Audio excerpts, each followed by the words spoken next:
Aký dneska máme zvláštny deň? Streda, aká Popolcová streda a skúsime prepojiť tú Popolcovú stredu s niečím, čomu bude venovaná hodina a to je s fajčením a verím, že na konci hodiny prídeme na to, že prečo je lepšie ani len nezačať fajčiť. Prvorada je to, že ide v podstate na 200%, čo ju stále brzdíme, že už sa pribrzdí, ale jej povaha a to, že chce pomáhať deťom, ju nepustí, aby to takto nerobila. Jednoducho ona miluje svoju prácu, miluje deti, vie, že všetko to, čo do detí dá, im pomôže v ďalšom živote. Si predstavte, že tá krabica sú naše pľúca a vy mi poviete, že kam mám tú danú chemickú látku položiť. Či to mám dať, že to je produkt fajčenia, alebo či to je znečistenie priemyselné. Dobre, skús. Viacerí moji spolužiaci sa taktiež venovali vedatorským projektom, vďaka ktorým postúpili na rôzne medzinárodné súťaže a aj mne sa podarilo vďaka mentoringu pani učiteľke Fretovej postúpiť na medzinárodnú súťaž do Mexika.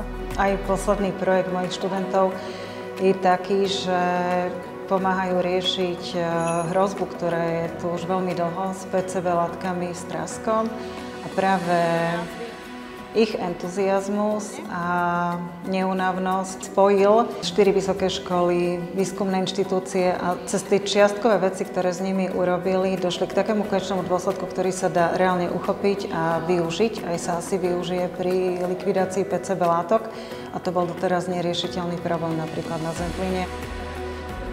Mirka je veľmi inovatívna a kreatívna žena. Ona je príkladom aj pre nás a v mnohých veciach sa snažíme ju napodobniť, ale je nenapodobiteľná.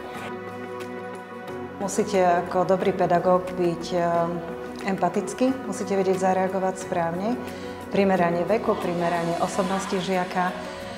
Nedá sa to takto bagatelizovať, ale to je presne to popri kritickom myslení a týchto zručnostiach komunikačných a možno jazykových, ktoré sme spomínali, že sa na deti nabali, že dneska čím ďalej, tým viac musíme dbať na argumentáciu, musíme na toleranciu, musíme deti učiť vypočuť si iný názor. Vlastne ten tabak, keď sa zahrieva, tak vytvára viac toxických látok. Hodina bežného typu určite nestačí, hlavne tých študentov tam máte 30. Snažíte sa o ten individuálny prístup, len je veľmi ťažký. Čiže práve cez tie mimoškolské aktivity, cez tie súťaže, keď sa s nimi nacestujem, kade tady po svete, po Slovensku veľa, už aj cestou niekam máte šancu dať tým deťom oveľa viac, ako len počas tej chvíľky, ktorú s nimi trávite v škole.